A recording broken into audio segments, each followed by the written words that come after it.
Hey, I'm Phillip Kennedy Johnson. You're watching Codex.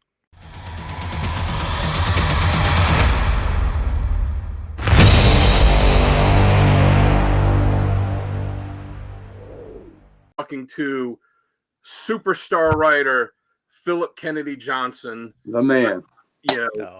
Writer of some of the biggest books that are out there now. So thank you for taking the time to sit down and talk with us tonight. Of course. Been really looking forward to this. I'm wearing a Superman shirt in his honor because he wrote Big Blue. I'm wearing Aquaman in there you go. First Hell DC yeah. book. Look at you guys. I appreciate that a lot. Absolutely. And then my Phillip Kennedy Johnson book. I know, dude. Thanks for getting those books, man. And there's the old Aquaman. Yeah, these two you autographed for me at Baltimore last year, and I'll be bringing this one with me this year. Kick ass. Since Dan mentioned that, I dug this out and reread it. Oh, awesome. I remember reading it when it first came out, but I didn't connect it to you writing it. Sure. After I met you, and we became friends. That was my first thing. How many years ago was this? What year was this? I think it was the 2018 annual, right? But I wrote it the year previous. That was actually that was my tryout at DC, basically. So good. And when I read it again, I remembered because there's a certain villain, if you will, that I was like, that's right. He did that entity did enter Aquaman's world. And that was so good. And to find out you did it again. So I have the trade it was in. So I'll have you take that to Baltimore, and I'll get another Phillip Kennedy Johnson signing to me. Yeah, I'd love to. But that was how I discovered Riccardo Federici, because I did that story with Max Fiumara, and I loved how it turned out. Max's work was incredible on it. And when the trade came out, I was really excited to see it in the trade. So I started flipping through it, and I saw Riccardo's work on I think Riccardo was doing the monthlies in that trade. I was like, holy shit, who is this? And I just really took notice of his work, and then I ended up doing that creator-owned book with him, the Fellspire Chronicles. Well, I tell you what, and we'll talk about that too. That is amazing. But I want this to come full circle because, I gave when you and your charming son Anders came by last week, so you could tour the museum here, and you have been here before, but Anders hadn't seen it. And I think we blew his mind, so I think that's pretty good. He seems suitably impressed, but.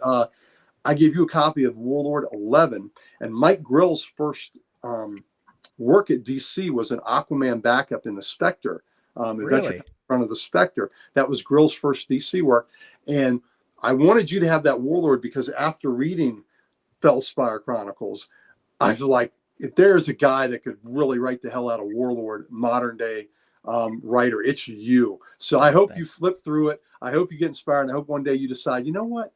I think I might want to take a stab at the Warlord because look through that book. So I had ulterior motives in. Besides, it's a great cover and it's an awesome book. I was trying to immerse you in that world. I appreciate that. I'm honored that you thought of me. Absolutely, brother. So Dan, I'll let you get back on track. Phillip and I are friendly, so this. I sink into old roles here. No, it's always fun. It's always cool to see that Aquaman issue in somebody's hands, because that was like my first thing at DC. Yeah. So the one thing I like to ask, all the creators I talk to is, what was it that first got you interested in comics?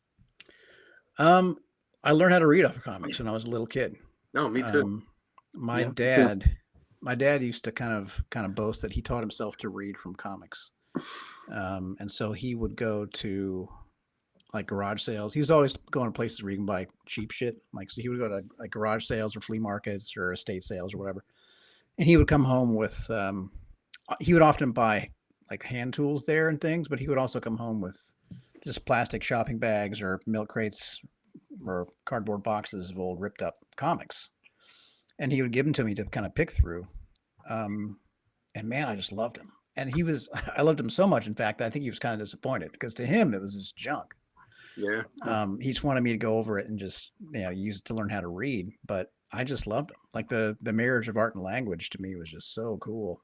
And I was making my own right from the jump. Mostly I was copying stuff that I liked. Yeah. What did he enjoy when he was a young man? What comics did he enjoy?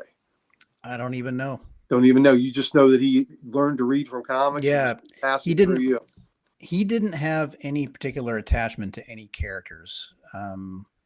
I mean, he was so.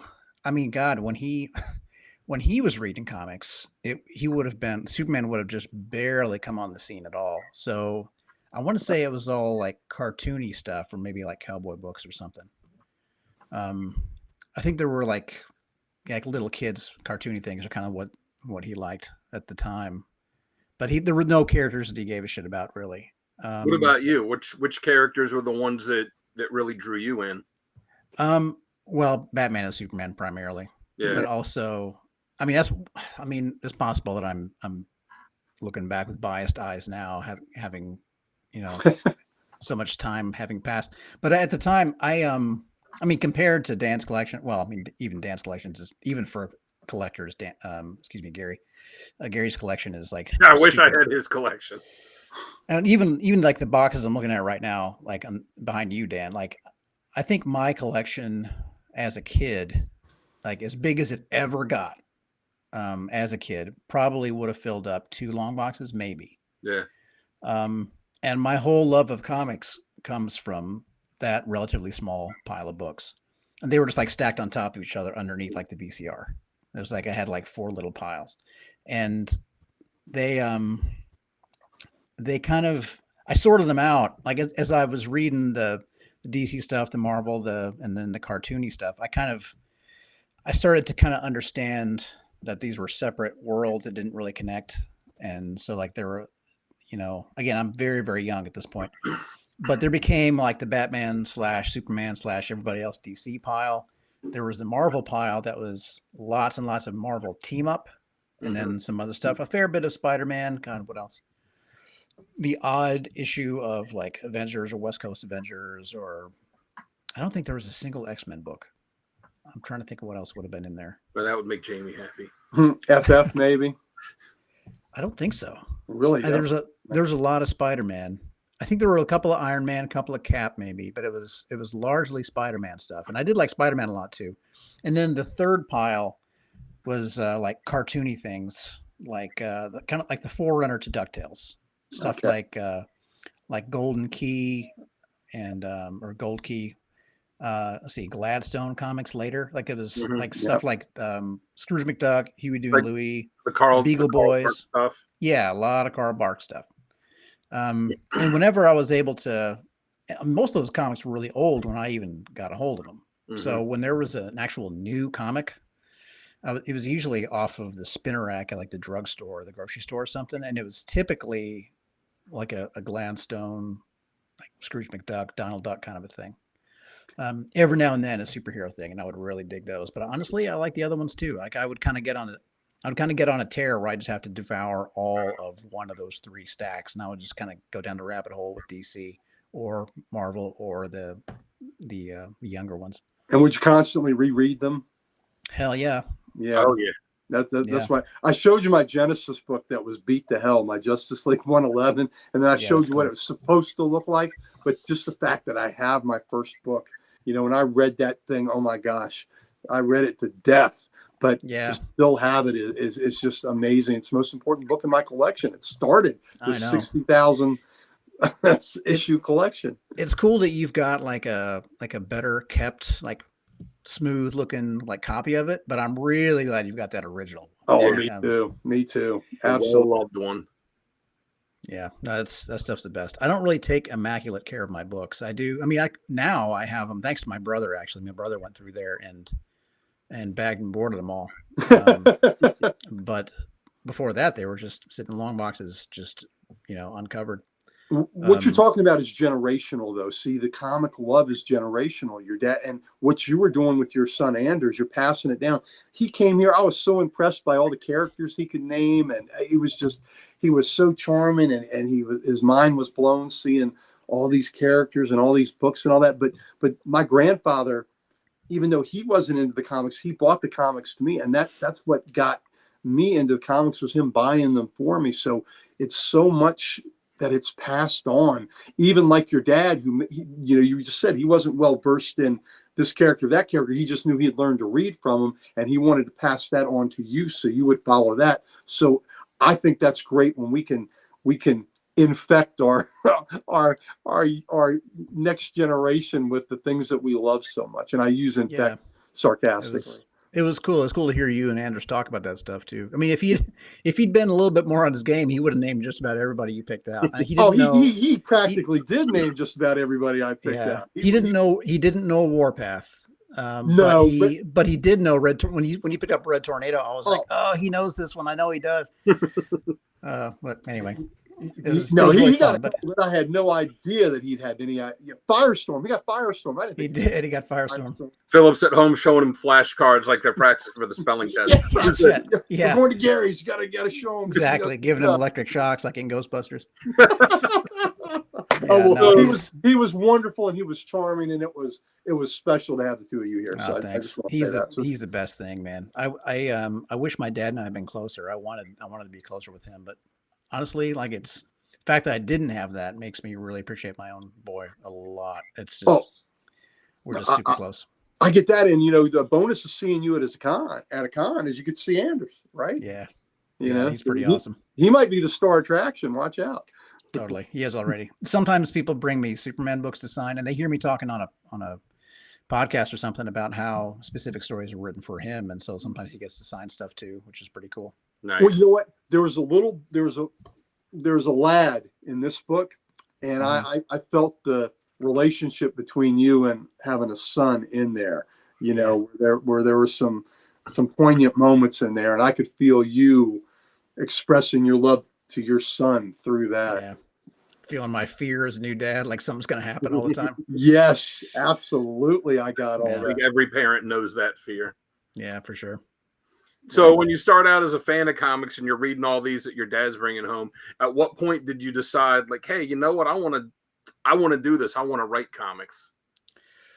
There was never a serious thing. I think we all as kids are like, oh, I'm going to grow up and make comics. But when was it for you where you went where it was serious? Like, I'm going to do this.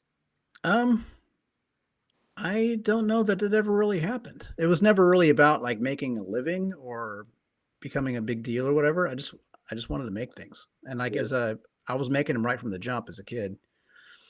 I never really made a whole bunch that were like multi-pages. It was mostly like comic strips, or I would copy like pages that I liked and eventually started making my own and all that. I wish I had made some actual like legit books, but I didn't do enough of that. But I did like to draw a lot. At the time, I saw myself more as an artist than a writer. I wanted to draw comics someday, Will you ever do that, or is there ever? Honestly, probably not. I mean, you're certainly better than Tom King. if years were not an issue, then yeah, maybe. But no, like I got to get real, because I ended up pursuing music as a career, and I still play, and I'm still trying to play seriously. I'm still writing music seriously, and of course my day job now is comics rather than music. But I have to just be realistic, and like whenever I try to draw, I was pretty good for a kid, I really was. But whenever I go try to draw again now, like I've lost so many chops, it's just like I don't know, it just kind of bums me out. Since you mentioned, I think it's important to let everybody know that doesn't know a lot of the great work that Phillip has done. Since he started writing, he did it as an active duty soldier, and he was active duty. And he was a musician with the Army, and he was also writing these great comics at the same time. You talk about doing double duty. And let me say this, Steve, thank you for your service to our country. I know you represented our country at many, many events around the world with flair and panache and skill. And what you exhibit when you perform is a great manifestation of the best that this country has to offer. So I thank you for your dedication in doing that. Man. That's really kind of you to say. Always something to be respected. That. You're welcome. Oh, thanks, man. Thanks a lot. But yeah, I mean, everything. I just retired like last month, so basically, like everything on the shelf was produced while I was in the Army. Wow, amazing. Well, hopefully my work will get better now. We'll see how things go now that I'm sleeping a little bit. How did you get your start in the industry? I know you started, with some early, indie books for like Boom and Scout and stuff. So how was it that you first started getting stuff published? Well, yeah, I kind of trailing off of your other question about like when did I decide I really wanted to do it for real. It wasn't about I wanted it to be real right when I started doing it. So now fast forward, now I'm a professional musician living in the DC area doing the army thing, and um my brother wanted to be a comic artist, and I invited him out to live with me for a while, and just to like said we let's just figure it out, like because he was living in Kentucky where I grew up, and there was no kind of comic scene up there really. We lived like an hour from the nearest shop. There was just nothing around. We didn't have the internet, you know. It was like not he didn't know anything about how comics were made, and I didn't either. So I invited him out to live with me, and I started writing again. I had loved creative writing back in the day, but I hadn't done it in forever. I was just all in on music. But I was in the point where I kind of needed another creative outlet, so I started writing again just to give him something to draw. Because he was drawing like pinups. Like he wasn't really doing any sequential pages or anything. He didn't know anything about it. Yeah. So I started figuring out how scripts were written, what they look like, how the whole process works, and I was writing strictly for him. But it was really fun. We were going to conventions and found some good shops and just kind of educating ourselves on the whole industry. Like bought some how-to books and just figured it out together. You know, so it was strictly just educating ourselves on the medium. And I don't know, like as far as when did I know it was going to be serious? I don't know, man. I just had this hunger to make them. I Hmm. just got the bug. It just felt like music. You know, like it's the way that comics are made with a very small group of pros. And if you change out any one person, the whole thing changes, and it's so adaptive and reactive and collaborative. Yeah. It just feels like small group jazz, you know. Hmm. So I just got the bug, and it went from making things for him to just wanting to make things. And I just kept envisioning other kinds of stories that I might do, and when my brother started getting busy with his own stuff, I was like, "Would you mind if I start looking for other people to work with?" And I just kind of kept going. I was like, "I think I could really do this." Sometimes I would buy a book and I'd be like, "I think I can do better than this." Like this Yeah. is like now you know, some of the magic shine kind of came off, and I was like, "I know how this is done, and I think I can do this well." Hmm. And it kind of made me that much hungrier. It's like, yeah, I think I really want to do this. And it wasn't like I want to make a living. It was just I want to make a book that actually gets made. Yeah. And you know, a funny story about something that's in here actually. So this figure here, I don't own a lot of stuff like this. I don't get a lot of figures really. But I Yeah, really that is like all. this one. Isn't that Yep. cool? Yeah, Nice. Yeah. Batman v Superman. Yep. Yeah, and like Carrie Kelly is inside the thing. She's got like the little Oh, nice. I she's see. got Yeah. the little slingshot aimed at us. It's a really cool piece. So I there's this great shop near me. Third Eye Comics is now my home store. It's the one that's nearest me, I and used to be that's in the band with the guy that owns that. oh really? Yeah, a long time ago. Oh, that's Like 20 amazing. years like 20 years ago.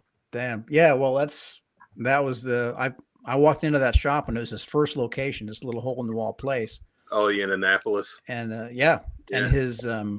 his second like when they moved to a bigger shop, they had that figure, and I knew I had a friend or something that had done a signing there. Somebody told me that when people go there for signings, they get 40% off in the store that day. Nice. And by that time I was already kind of starting to do I was trying to write stuff. And I saw that figure. And it was like, you know, $375 or something, like more than I would be willing to spend on a figure because it's just not my thing. Hmm. But I love that one. And I was like, I'm gonna make a book and I'm gonna do a signing at Third Eye. I'm gonna come back here. I'm gonna buy that fucking thing. Nice. That's great. And, yeah, so that was so I ended up doing that. So when I did my first signing at Third Eye, I walked out of here with that figurine, which is cool. That's awesome. Motivation. That was great motivation. Yeah, it was fun. What advice would you give to someone that's a writer that wants to break into the comic industry?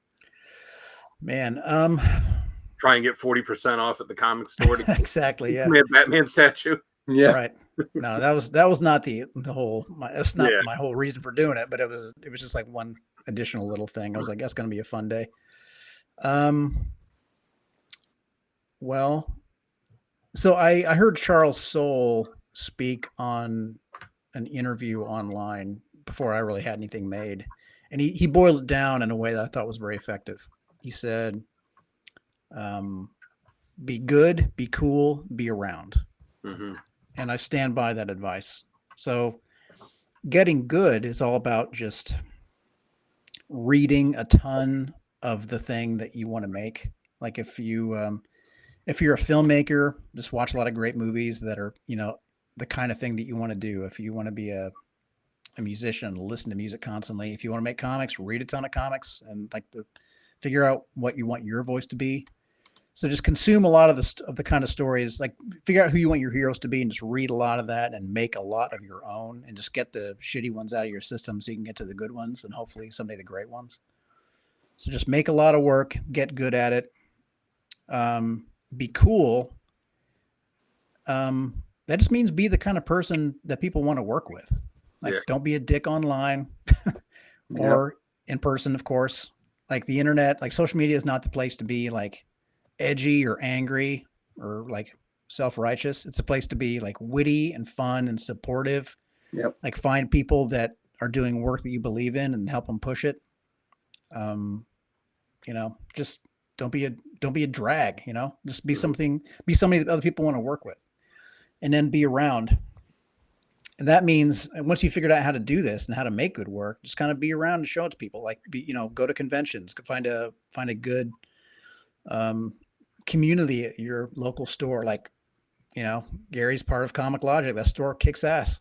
I appreciate it, and we love having you there. Thanks, I love being there. My goodness, there's a great vibe, man. Whenever people come in, like Rob, everybody knows who those people are. Like everyone knows everybody by name. They know what they like. Their box is ready for them, and the customers know each other. Like it's just like this cool little community kind of based out of there. That's great. That's how it ought to be.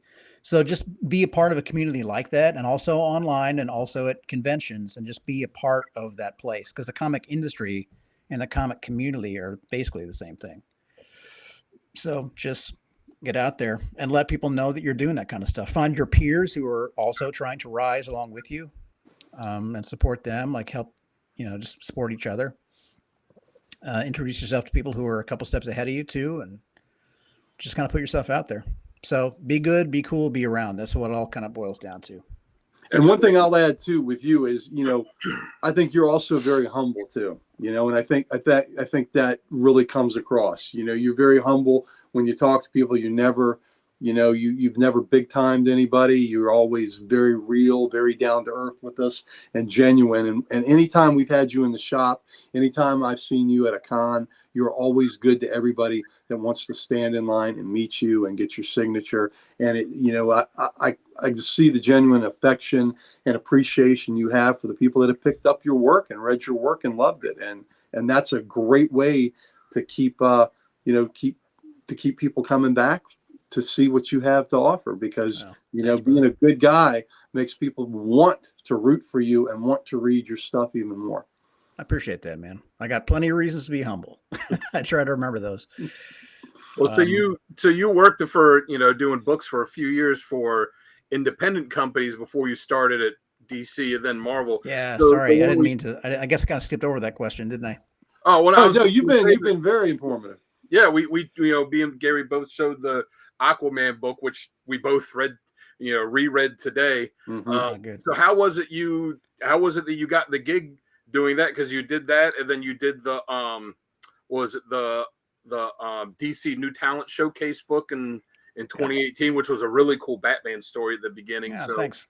How did you get to do those two stories to start out with them?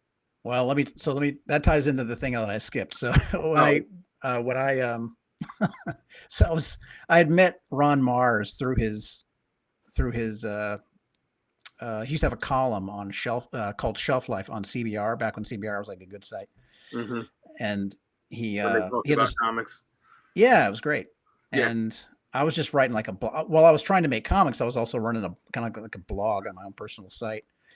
And I wrote this one post kind of comparing comics to jazz, and I was happy with how it turned out. And I reached out to Ron about how to get that thing like put out there, and he helped me get it on CBR, which I had not asked for at all. So I was very grateful to Ron. And whenever I saw him in a con, I would just buy him a coffee or get him a beer. We just hang out a little bit. And he introduced me to Phillip Savalik, who had just got the job at Boom Studios as a VP of marketing and publishing or something. And this was like the last day. I was like Sunday at San Diego Comic-Con, and he was there. And Ron and Phillip went way back. They were at the cow together. They were Top Cow. And let's see, I could see I was like 20 feet away or something, but I saw Ron talking to Phillip on my behalf, and not because I asked him to. He was like, "Let me introduce you to this guy." Oh wow, that's awesome. And I could see him talking to Phillip about me. He's like, "Hey, there's this kid that's got some books to show you." I was carrying around like a Kindle Fire that had some different pitch packets on it. I had 3 different books that were ready to show on that Kindle because I'd learned that people didn't really want to walk home with armloads of paper. Yeah. So I wasn't handing out paper pitches anymore. I was showing people stuff on my own tablet, and if they liked it, I would give them a card, and I'd stay in touch with them afterwards, and that's how I would kind of keep in touch. Anyway, I saw him talking to Phillip Sablik, and I could see on Phillip's face, he was like, "God, screw you, Ron. Now I gotta look at this kid's trash. This kid sucks. Everyone sucks. I don't want to see this guy's crap."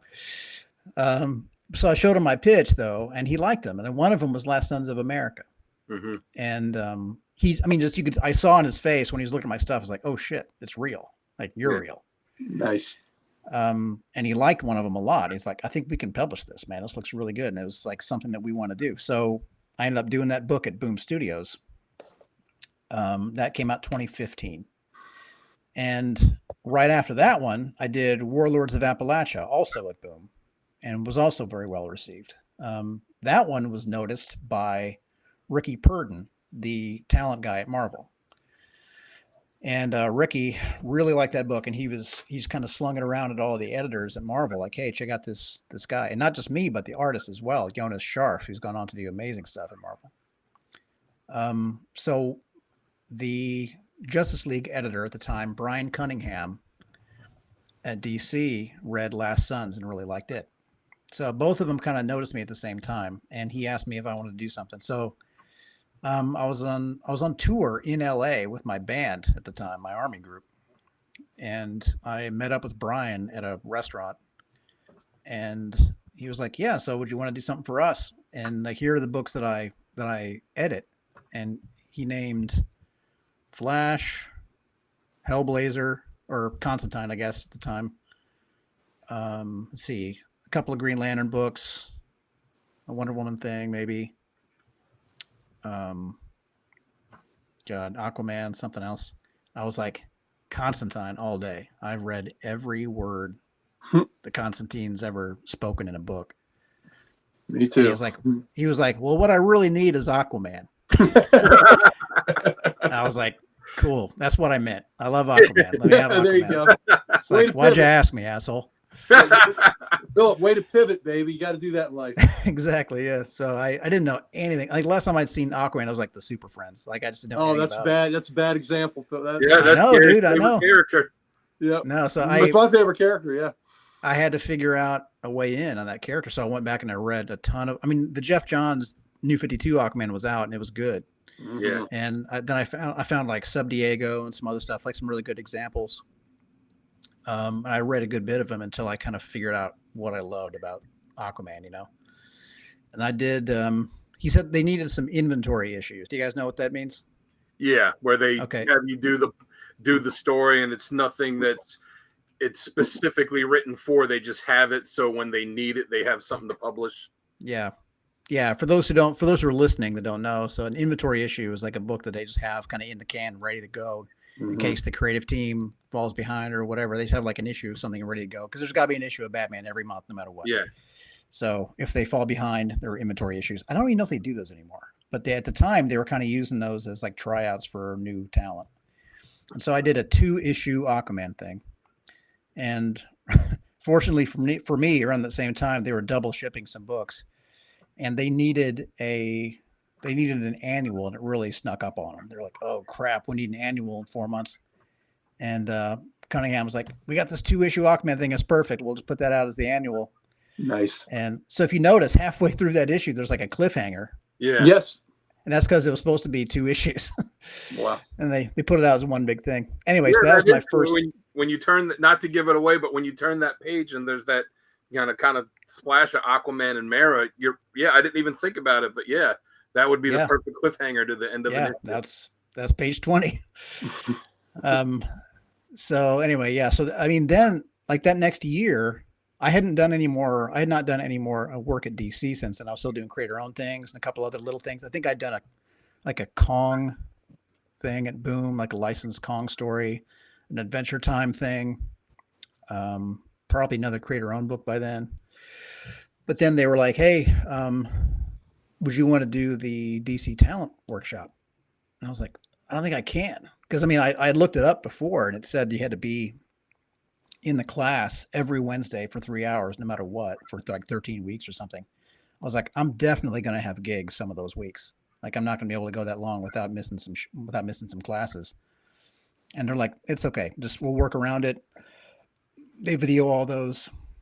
You know, you got to do the talent workshop. It'll put you in front of some more editors. I'm like, all right. I mean, I was a big fan of Scott Snyder and he was running the class. And anyway, I ended up doing it. And then, so then I got to do that Batman short, as you mentioned in the talent showcase thing. But I'd already written that Aquaman thing, but they hadn't used it yet. Like they actually put out that annual after the class, and they made it look like it was like, hey, we give this guy this gig right out of the gate. But actually, I had written it the year previous.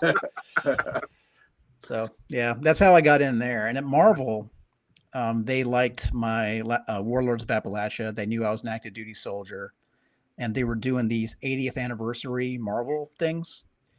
And one of them, like they were putting out one shots that all had the title of an old dead book. And one of them was War is Hell. Mm-hmm. And they had Howard Chaykin on board to do a 10-pager in there. And they wanted me to do a 10-pager as well.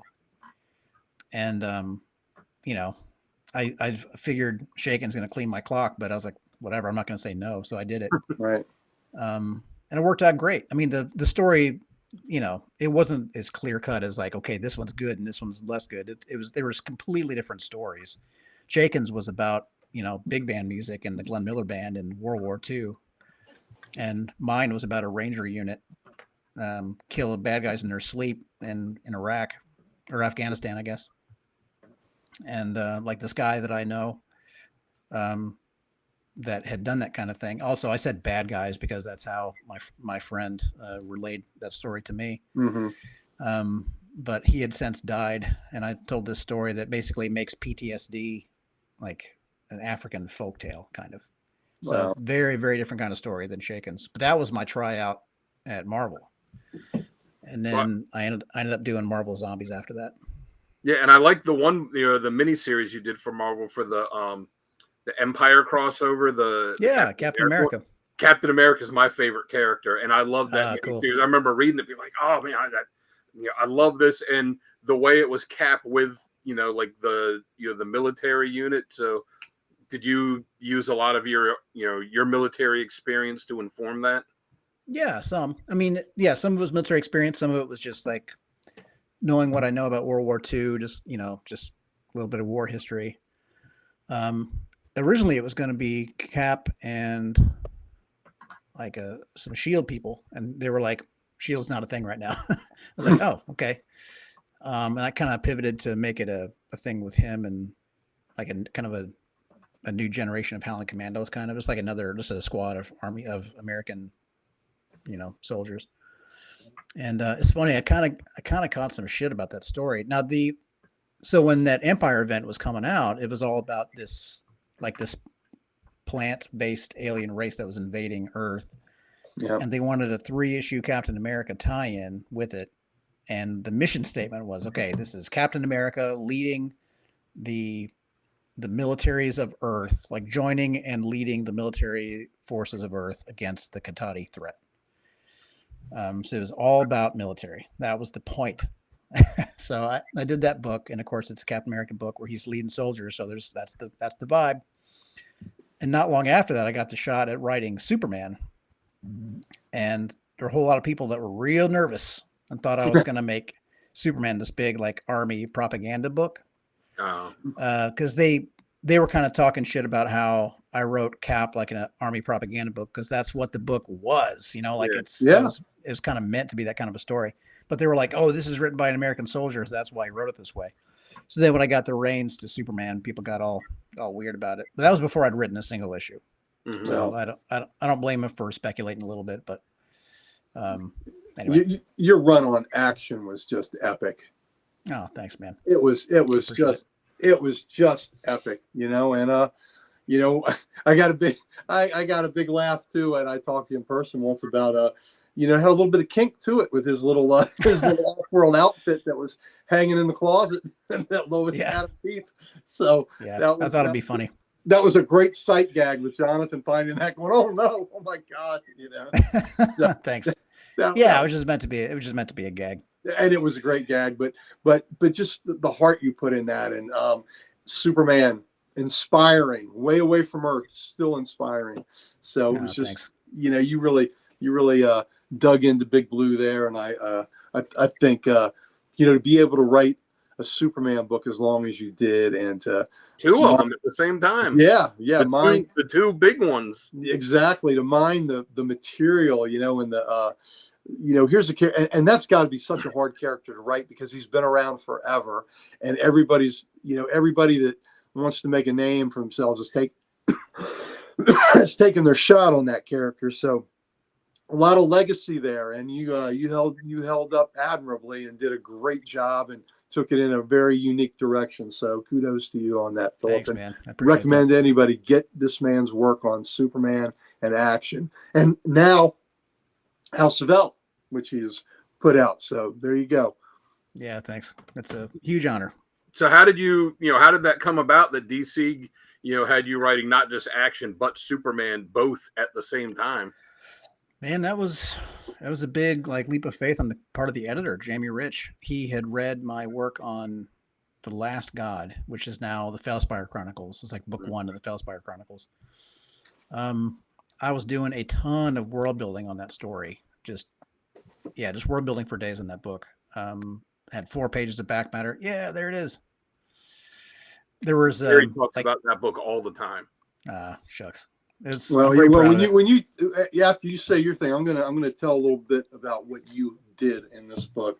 Okay, thanks. Yeah, there are 4 pages of back matter in every issue of that book, and it was a lot. So that when so after that, DC kind of wanted to flesh out their cosmic line a little bit, and they wanted to bring me in as kind of like the showrunner to do some of the world building and all that for that.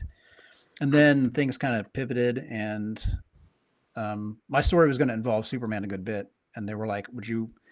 I guess around that time they were planning for what Bendis was going to do after his Superman books, and they asked me if I would come on to those. So I did, as you say, I wrote them both for a little while, but that was kind of with the understanding that I was only going to have about 4 months doing both, because I was just kind of teeing up Tom Taylor to take over Superman, Son of Kal-El, the Jonathan Kent book. That was kind of on the horizon, but I had about 4 months to basically write a book about Superman and John together, kind of teeing up John as the hero of the upcoming story. So I got to tell my story, The One Who Fell, which is just an unapologetic love letter to my own boy, in which Superman kind of sets up John as the hero, but it also ties into what I was doing in Action Comics with the Warworld saga and everything. So yeah, it was just a huge leap of faith on Jamie's part, which I'll always be grateful for. Yeah, I don't know. It was awesome. Like, Jamie is a very uninvolved editor in the best way, where he's not very micromanaging at all. His idea of editing is mostly just like picking who you want to do the book, knowing how they work. And just he just kind of chooses the team, and his notes are very reasonable and usually pretty sparse, and I don't know, he's just a joy to work with. And I was really appreciative for him to give me that kind of a shot. I think at the time I was pitching like a Red Hood heist book or something, and which I felt like that was kind of my place. Like, given the creator-owned stuff I had done before that, I felt like a street level kind of guy, and as far as DC Comics. So I had to, when Jamie was like, "Would you want to do Superman in action?" Both. I was like, I think you got the wrong number, but yeah, I'm obviously going to do it. And Jamie had no way of knowing how much Superman meant to me. I mean, how much that movie meant to me as a kid, and he was my first hero ever. So yeah, I mean, I knew I was going to do it, but I didn't expect it at all. Well, you knocked it out of the park. And another thing you knocked out of the park, I want to talk about this book right here, The Last God, that you did for DC. What this man did here, he is I'm going to toot his horn. See what I did there? Toot your horn, because he's a horn player. He wrote this, and it's this fantastic story, fantasy, sword and sorcery, mysticism, and he's got all this prose is in here, these legends. Every book has legends and myths that he expounds upon, and the artwork in here was just fantastic. Oh my God. Yeah. But there's 2 alternate timelines that you're going through, and you're to keep them straight is amazing. Here's another great illustration, with the art in this. So this great complex story he's telling in 2 different timelines. That's so amazing. And then on top of that, he's writing music and lyrics to go with it. And it's like, oh my God, all the stuff that this man did on this book. So it was originally The Last God, but now it's the Fellspire Chronicles if you get a copy. I encourage everyone to go out and get a copy of this book. It is so damn good. And the amount of work he put in the legends and the music and the lyrics. And then it's like it's a role-playing game right at the end, right. Or a campaign for some, with all the characters and things like that in the end. So he's done all this. And then, for those of us that appreciate maps, we got maps in here too. So Sal and I, it's on this channel, big deal, of course, assigned to me. So we decide Philip's local, and we want to have him in. Comic Logic was doing book club then, and we have Philip come. We asked him to come in for book club. We didn't know if he would come in because there's another famous local writer that we asked him for one of his book clubs. He goes, "Oh hell no! I'm not going to sit there in front of people and pick apart my work." So he didn't have the stones for it. Philip didn't hesitate. He goes, "Hell yeah, I'd love to do that." So he comes in there. He's going to talk about his book. He brings a damn video that he's got a CD of it where he's got members of his army band playing the different musical parts, and it's this whole interactive, immersive experience while he's talking about his book. He blew the doors off that book club. It was the greatest thing ever. He came in there and took charge and ran. But all the stuff he had to go with it, with the music and with his colleagues, from the army, putting all the and it looked like they were having a blast, doing something that he had created like that too. So when I'm talking one man show, I mean, he did everything but draw the daggone book, but with everything with just all the stuff he put in there, so amazing. What a great entry into sword, sorcery, fantasy world. He creates this whole world, and world builder is what Phillip Kennedy Johnson did on this. So I'm just telling you, if you want a great read, The Last God, but it's you'll look for it under the Fellspire Chronicles. Pick it up, see him at a con, because I know you're still toting copies of it around with you, right? I still have some, yes. Come see this man. 3 books of it that's out? No, just the one. Just the one? Just the one. We're gonna make more though. Ricardo wants to do more. I want to do more. The world needs it, my friend. But I'm really excited about it. I want to say how much kicked ass on that, and he did too. That art was beautiful. Ricardo's unbelievable, and he was born to do that book. When you guys see the art in there, man, it's gorgeous. His pencils are so clean; they don't even ink it. Like the pencils go straight to color. It's just stupid how good he is. That is amazing. And in fact, he's kind of a riddle to color. He's like this problem for a colorist to solve because there's so much texture and shadow already in just the pencils. So some colorists have a real hard time coloring it. Like, how do you do this? Like, do you just flat it? Or do you because if you add a lot of your own gradient shades, it kind of washes out the pencils. So it's tricky. It's really hard to color Ricardo. Mm-hmm. But anyway, he's a genius. He's going to be at New York. I'm looking forward to seeing him. Oh, I'll have to. Yeah, one day I hope to run into him and get him to sign this book because it is absolutely fantastic. So yeah, thanks. I'll tell him you said that. I've got a little bit of his work in the house. Oh shit! Actually, hey, check this out. This is on my desk. He was down here at what was it? It was MegaCon. Because the Super Bowl was going on, and he didn't know so he's Italian living in France. He doesn't know shit about American football, Right. and he's there with his partner Julia, who's the same. And they're with those guys are with Comic Sketch Art. They have a lot of artists that go to these things and writers. And we were at a like a Dave and Buster's or something. He'd like bought out some little room for us to watch the Super Bowl. And a lot of these people are overseas. They're like, this game is super weird. And Ricardo's not even paying attention. He's just drawing. And I'm sitting there with him and Julia just drinking and talking. And while I'm doing it, he's doodling. And then he gives me this napkin. And oh, wow. Oh, so good. Look at that. It says Phillip the Barbarian. He drew me as a character in our book.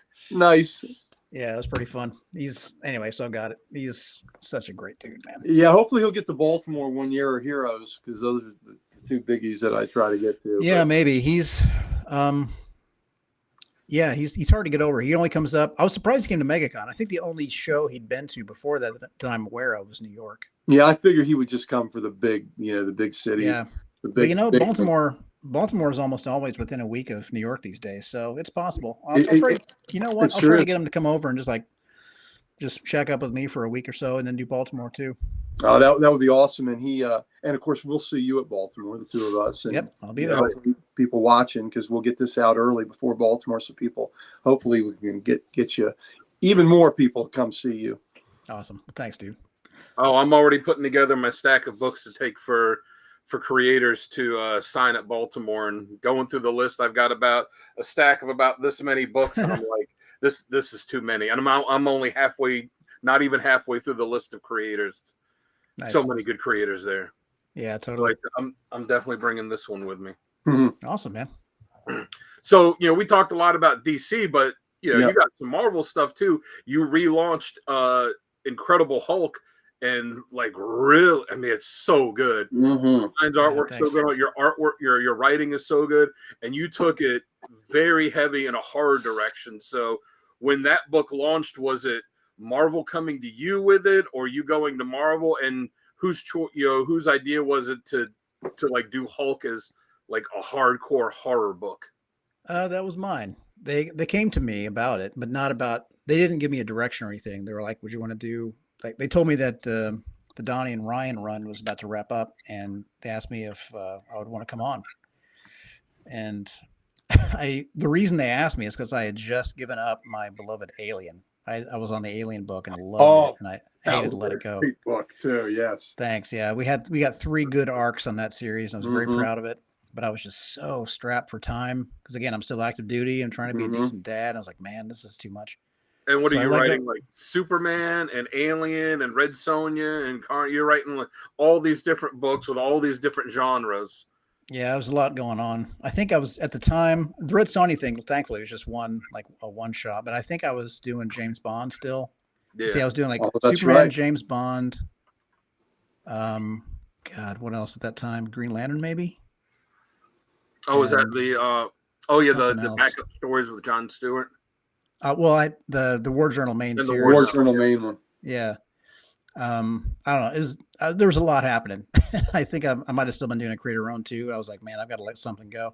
And I already had 3 strong arcs on Alien I was very proud of. And I was like, man, I should probably let this go while they still want me to stay, I want to overstay my welcome. And, I didn't want to watch the book decline. So I ended up letting it go. And then right after that, they asked me to do Hulk. I was like, shit. I can't say no to this. No. And I was also really nervous because Alien had been my only Marvel book at that time. And I stepping away from it felt bad. I was like, I don't know if I should do this. Like to step out and not even have another book lined up there didn't feel good.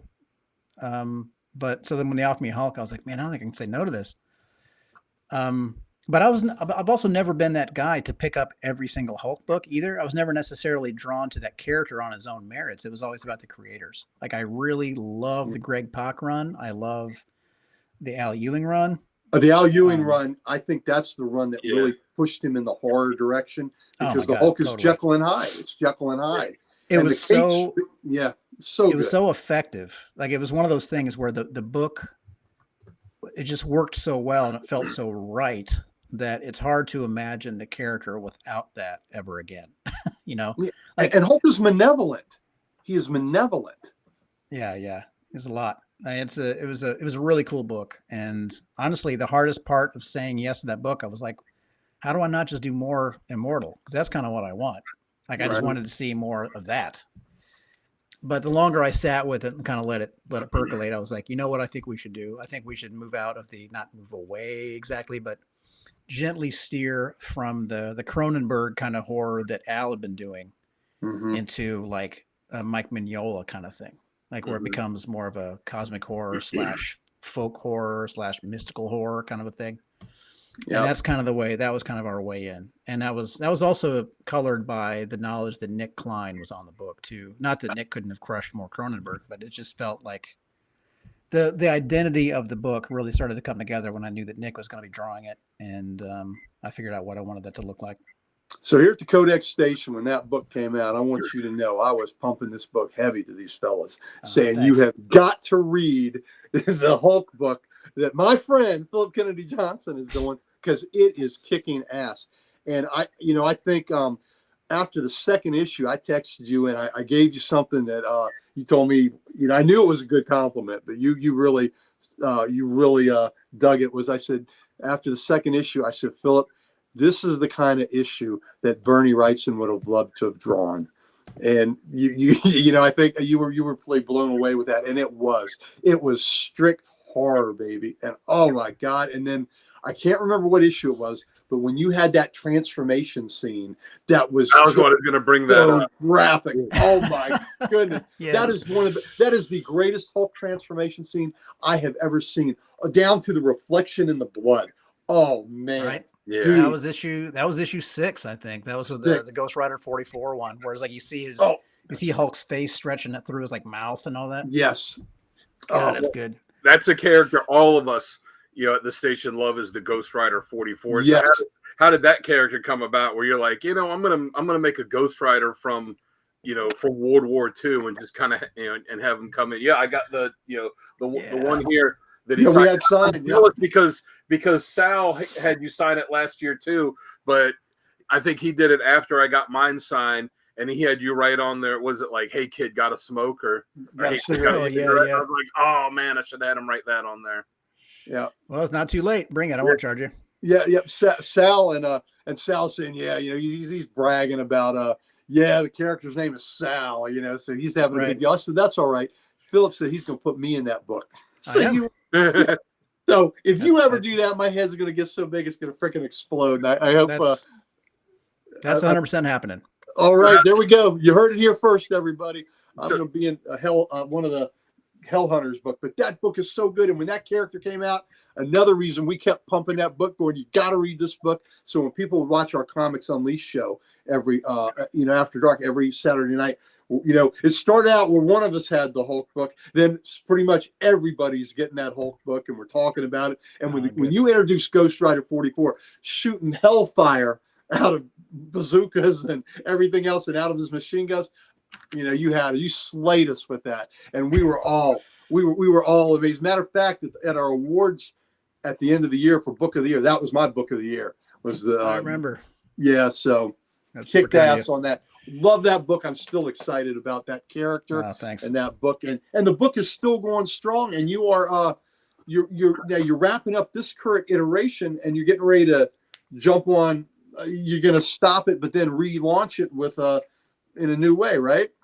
Yeah, it's not really a relaunch. I know there's been people calling it online. A continuation. Yeah, that's the thing. I understand it looks like a relaunch because it's new number 1, but it's not though. Like the new title. The title change was always meant to just kind of reflect the big status quo change that happens at the end of issue 30. But it is not a relaunch. It's kind of like how, it's different, I guess. But you remember when the Age of Apocalypse was coming? Yeah. And then it hit. It's not like they were starting X-Men over again. It was like it was a continuation of that same story. That's kind of what's happening here. So it's not a relaunch, but it is the second act. It's the beginning of the second act.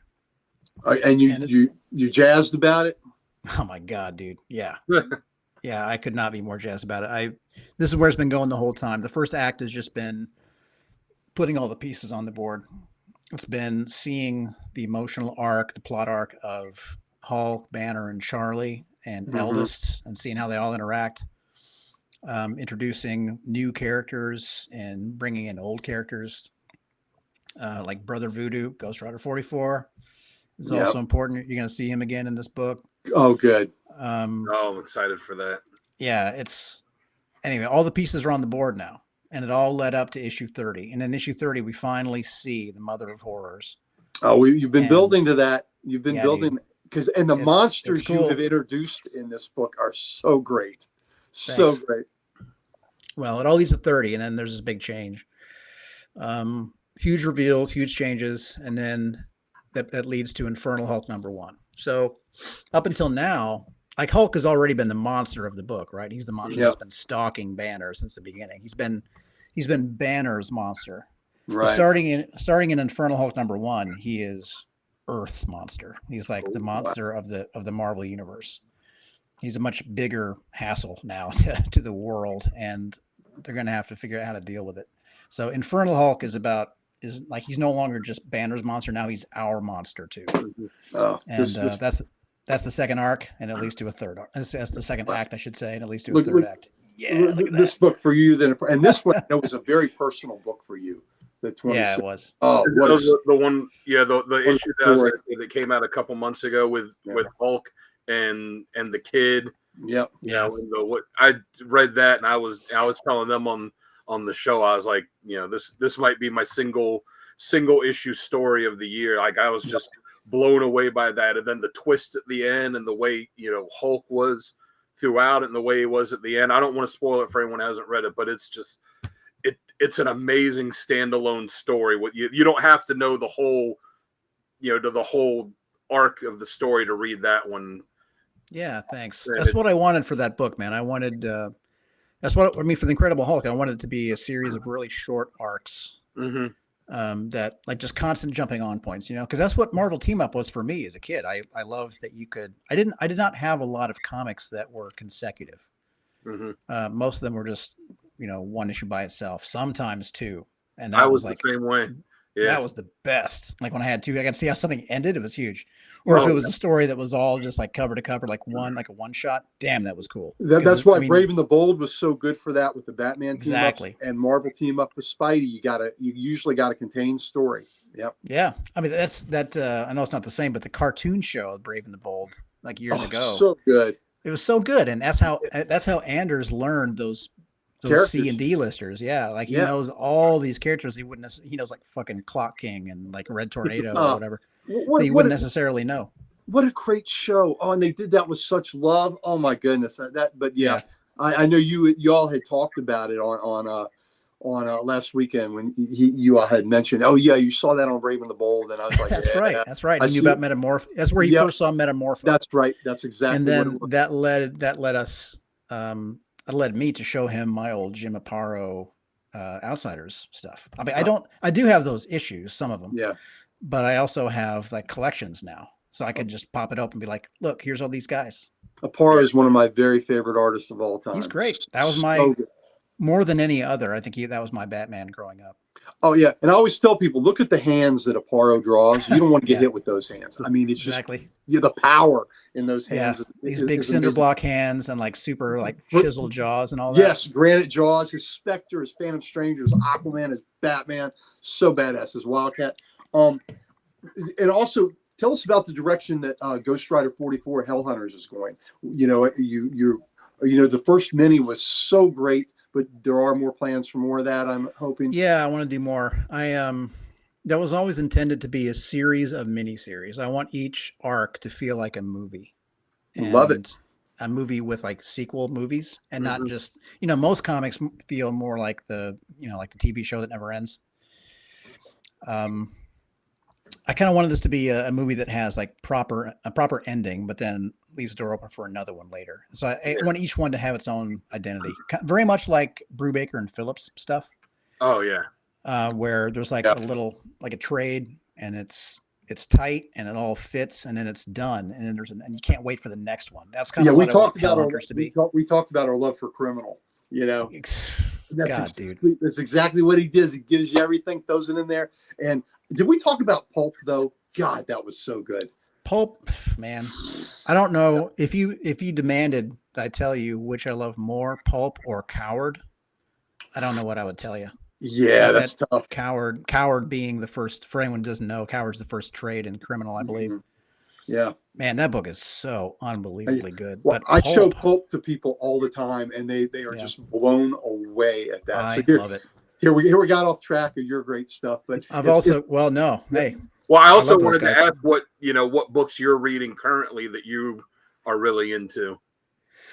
Well, first let me finish your question about Ghost Rider. So, you asked me how Ghost Rider 44 came to be, and they actually during my busiest time they offered me Ghost Rider as well at Marvel. Oh wow! I don't remember if it was a straight up offer or if it was like, do you want to pitch for it? I think it might have been. This is before I had like much juice. I think I think they probably wanted to pitch. So I was like, man, I don't know. I'm just drowning already. I don't think I can take it. But then I kind of was like, well, wait a second. I've kind of got this Nazi hang up. I've got this Nazi problem. I was like, if you let me do good soldier should. Yeah. A good soldier if you let me have a Nazi hang up. Right? Wouldn't that be nice? Yeah. So if you let me do a World War II book, like basically like a Steve McQueen movie kind of a take on Ghost Rider. We just got like the old American GI kind of Harley Davidson bike, and you see him kicking ass across occupied Europe, and we see him with other Marvel people who were there at the time and all that, killing Nazis. I'll do that. And Bucky was really killing some Nazis. In this Bucky was savage. that book. I loved it. Well, so that's what I pitched them for Ghost Rider, and they were like, "Hold, please, let me check." And the editor came back and he was like, "No, they really want it to be Johnny Blaze." And I was like, "I'm busy. I can't." So, but I kept thinking about that idea though. I was like, "Man, I really want to do that book now." And when they came around to Hulk, and I started thinking about what that book was going to be, I started thinking about it in terms of what it became, and it was like I knew I was going to bring in like some of the spooky characters. I was like, I think I can do that Ghost Rider thing I want to do. Yeah. And I pitched that idea. I pitched the idea for Hellhunters on a panel sitting next to CB. CB was sitting next to me, and I told him what I wanted to do. When this the thing comes up, somebody's always like, "So what's your dream book? What do you want to do?" I was like, "I'll tell you what I want to do." Like somebody asked me about a team book. Nice. And I pitched a team book with like Sergeant Fury and Bucky and Ghost Rider 44 and Peggy and CB is like, sold. So I was like, all right, you said it. And then I worked in Hulk. I worked GR44 into the Hulk book, and that's kind of how it worked out. So anyway, Hellhunters is not a part of the Hulk arc, but it kind of is. Mm-hmm. Yeah. And it's I'm going to bring Hellhunters back into it before the end. Well, you know what? I love that. And I love the fact that you're going to do that as a series of minis, and that's the way to keep you from getting burned out too. Thinking, oh, I got to churn out another, I got to churn out. You get your fresh ideas, you take a break from it, and then you come back strong and hit it with about 5 issues and blow us away again. So I am so happy that you're in that. And what a great addition to the pantheon of Ghost Rider characters. We, like I said, we were at the whole station. Every damn one of us was blown away, and including the people at Comic Logic. Me and Mike. Mike Harbour. He was blown away by this too. So we just love this character, and you hit a great one there. So thanks, man. Well, there's more coming. Your name will get in there. There we go, baby. That's what I'm talking about. He'll have his own signing. There we go. Exactly, I'll be with you in Baltimore. I'll be signing it. You'll be at Baltimore one year, and you'll see Gary walk up and be like, he brought his own folding chair, and you're like, here you go, pull out the stack of books, and we'll get that done. In fact, at the end in issue 5, you see Colonel Phillips. Is that right? Sounds right. He's kind of like dressing down the Hellhunters at the end. And he's like, my old platoon sergeant would be rolling over in his grave, blah, blah, blah. that is the actual grandfather of a Marvel employee. Oh she, wow. she wears his dog tag still. Oh, that's awesome. That I wrote his name in there. If I can actually write the character in there, I will do that. But Do you have that's plans anyway. to have any other Marvel World War II era characters interact with him in any of the Yeah. future series? Not to give away any that that would be. No, I shouldn't say, but yeah, there's gonna be somebody. so cool. Well, The cast will like rotate a little bit. I still can't get over Bucky collecting teeth. Oh, ears. Ears. Yeah, No, it was ears. Yeah, It was ears. It was ears. Yeah, that there was a moment that got revised in the 11th hour. So Marvel has got this no tobacco policy, and there was that scene like where those guys walk out of the tent in issue 3, and they get out to the bikes and the Jeep, and Bucky's there, and like, what the hell are you doing here? And Logan and Sal want to bring him. It's like, this kid's real. I thought he was just in the film reels. Like, we got to take him with him. He's awesome. Yeah. He's like, come on, Nick, let me go. And it's like, and Zardos is like, no fucking way are we bringing a kid to this thing. Yes. Like, this is screwed up. And Nick was like, nah, he's right. Come on, the Colonel will be mad as hell at you. Cap will be mad at you. And at some point in the original, he says to Nick, like, come on, Nick, let me bum a smoke too. and Logan kind of chuckles, and you see Nick Fury pull into his get a cigarette out, and he gives it to him. He's like, "Don't tell Cap." Oh, And nice.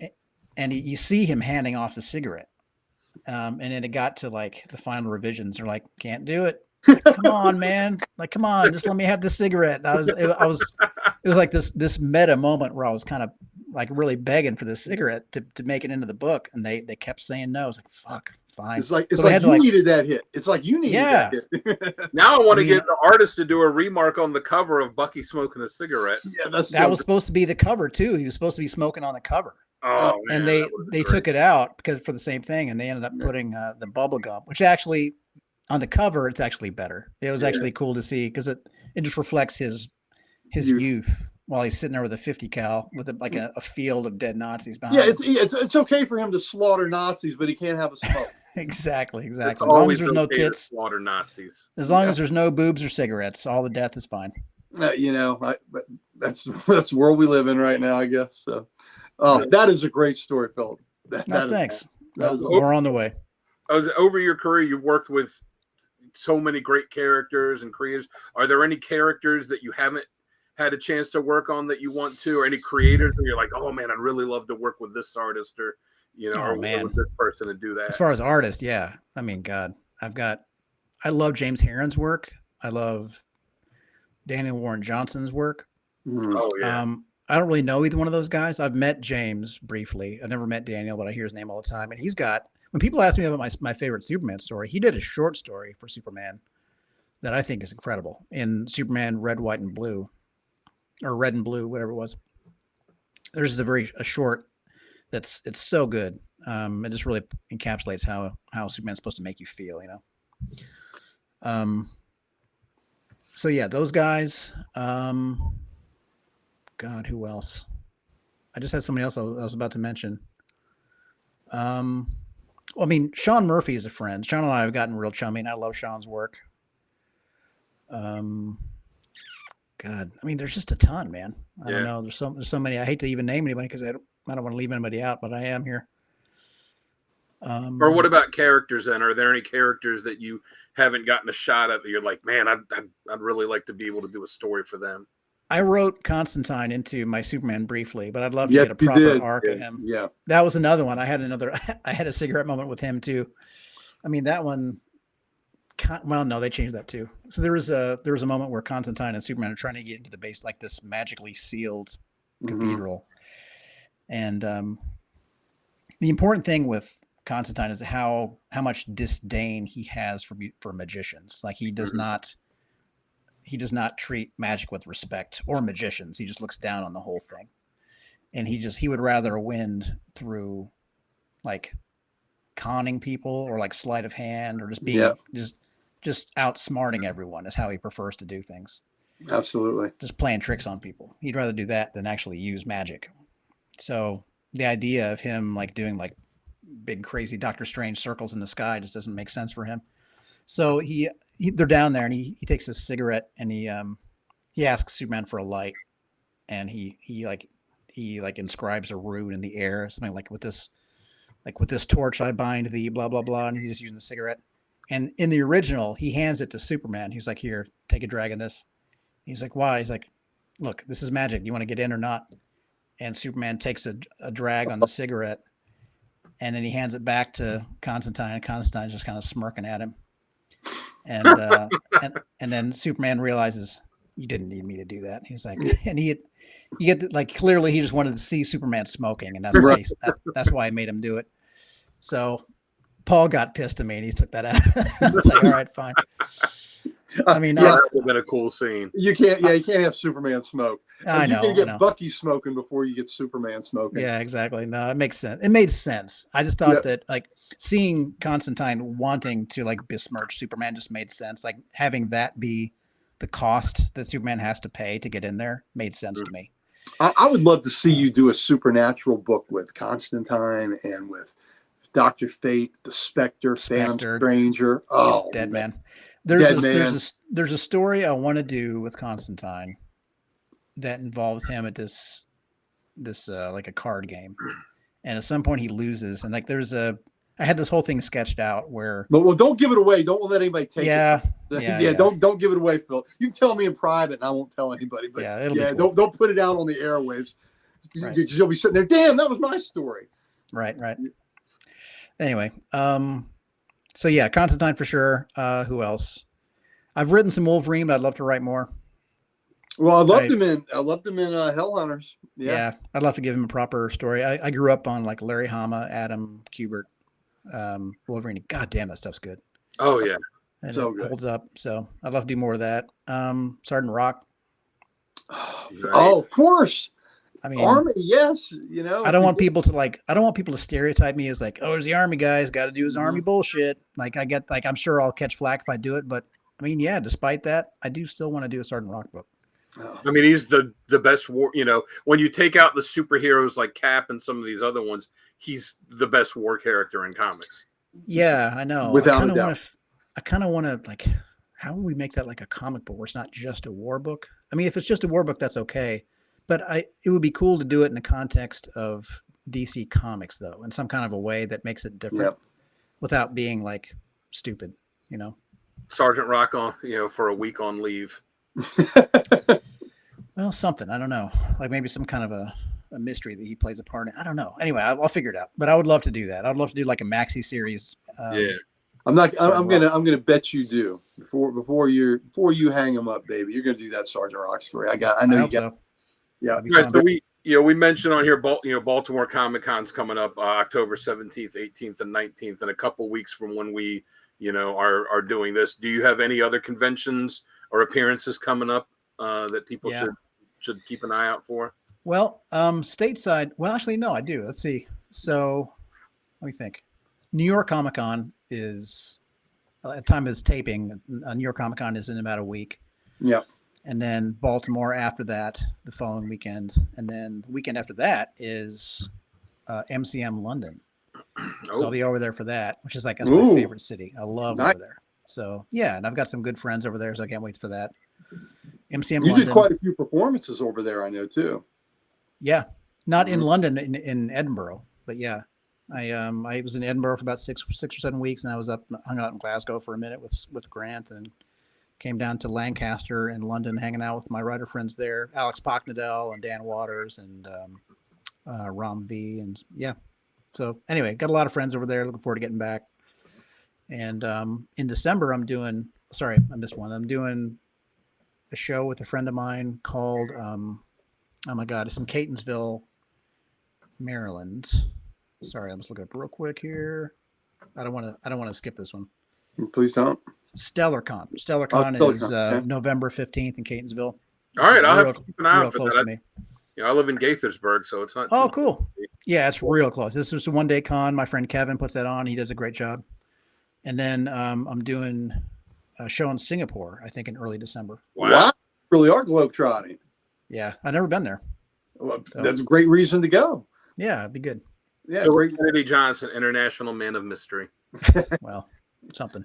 And then we talked about, at some point you'll do another Hellhunters book. Infernal Hulk is the new one that's going to be coming. I know the final order cutoff for that is coming up on Monday, the 6th, I believe. Yeah, Infernal Hulk #1 final order cutoff is Monday the 6th. And do you have any other books coming out that we should keep an eye out for? I know there's the Superman book that you're doing, the Batman and Robin. Yep. Yeah, the next FOC for Adventures of Superman Book of L #3, I believe, is Monday the 13th. It's coming right up. Batman and Robin, my next issue of Batman and Robin is coming up too. So yeah, like my ongoing stories right now are Infernal Hulk, Adventures of Superman Book of L, and Batman and Robin. I'm super proud of all of those. We're about to announce another book that I'm doing. That announcement will drop in like a couple of weeks, I guess. Yeah, I know you were excited about something, and I told you don't even tell me. Yeah, let it be a surprise to me. Well, the big one, there's a big announcement coming soon, but that's not the one I mean. Oh, okay. You know what? You could check him out on Twitter and on Instagram. There, just look for Phillip Kennedy Johnson. He'll post stuff on there. He's got his own website, which is how you know that he's big. Yeah, you got to be big to have a website. That's right. PhillipKennedyJohnson.com. I know he'll be posting stuff on there, so make sure to check those out for all of your Phillip Kennedy Johnson needs. Thank you for taking the time to sit down and talk with us. Of course, really looking forward to seeing you again at Baltimore this year. Me too, man. I'll be there. And I appreciate you coming on here for a couple of years now. I've been telling the fellas, Phillip will do an interview with us. Come on, we can get. I will. It would have been earlier. It's like I've been you were mustering out of the Army and you had all this stuff going on. I told you. I tell everybody, be patient. He's gonna come on. He's gonna come on. Yeah, I'm back to one job now. Yep. It's gonna I'll come back. And it's worth the wait. And the books you mentioned that are ongoing, brother, we are selling the hell out of them every week at Comic Logic. Those books, that, man. Thanks. Those books are rocking out the store always. Thanks, and up here, us at Codex, we are always, we're not just promoting it because it's you. We're promoting it because it's good. So thanks. I appreciate that, guys. So thank you, my friend. Of course, always a pleasure. Thank you. So thank you again, and for everyone out there, give us a like. Give us a comment on here to let us know how much you like Phillip Kennedy Johnson as well. And until next time, catch you by the spinner rack. See ya. Hey coders, if you like that, give us a subscribe. And if you want more content like that, definitely check out the videos above. Hope you enjoy it. There's a lot for everyone.